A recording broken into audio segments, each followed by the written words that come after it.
Bir kişinin həyat yoldaşı dünyasını dəyişib və o aradan 15 il keçməsinə baxmayaraq yenidən ailə qurmayıb.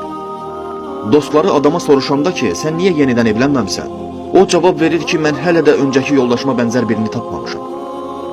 Dostları da heyrətlə ona deyirlər ki, necə də yəni, sən 15 il ərzində hələ də ona bənzər birini tapmamısan?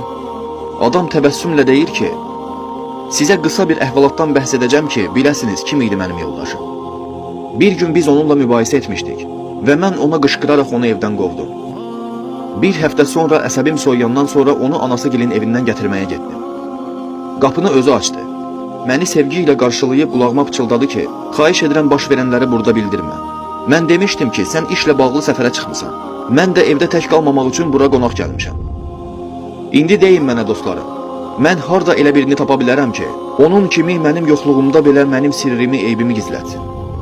Allah Resulü sallallahu aleyhi və səlləm buyurmuşdur ki, bu dünya nemətdir. Saliha həyat yoldaşı da nemətlərin ən yaxşısıdır.